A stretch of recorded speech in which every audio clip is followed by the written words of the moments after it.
السلام علیکم ورحمۃ اللہ وبرکاتہ۔ ناظرین کرام، امید ہے کہ آپ حضرات خیریت سے ہوں گے۔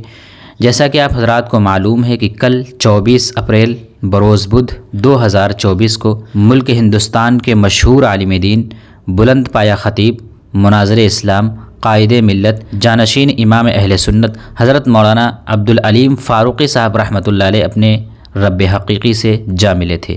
انا للہ و انا الیہ راجعون۔ آپ حضرات حضرت والا کی مغفرت کی دعا فرمائیں۔ لہٰذا صدر جمیعۃ الملت ہند حضرت مولانا سید ارشد مدنی دامت برکاتہ العالیہ نے تعزیت نامہ پیش کیا ہے۔ ان کے ٹویٹر اکاؤنٹ سے یہ پوسٹ شیئر کی گئی ہے، جس میں لکھا ہوا ہے کہ جانشین امام اہل سنت مولانا عبدالعلیم فاروقی صاحب کا انتقال پوری ملت اسلامیہ کا خسارہ، افسوس، احقاق حق و ابطال باطل کی مضبوط آواز آج خاموش ہو گئی۔ مولانا عبدالعلیم فاروقی رحمۃ اللہ علیہ کے سانحہ ارتحال سے علمی و ملی دنیا میں جو خلا پیدا ہو گیا ہے، اس کا پر ہونا مشکل نظر آتا ہے۔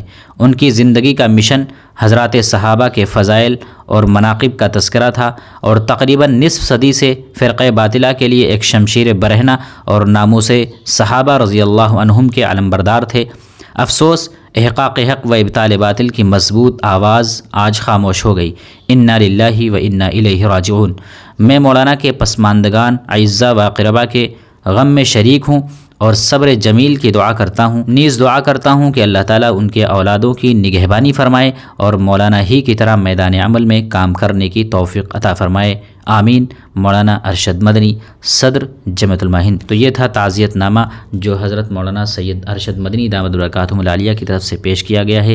آپ حضرات بھی حضرت والا کے لیے دعا فرمائیں کہ اللہ تعالیٰ حضرت والا کو جنت الفردوس عطا فرمائے، ان کے پسماندگان کو صبر جمیل عطا فرمائے۔ السلام علیکم ورحمۃ اللہ وبرکاتہ۔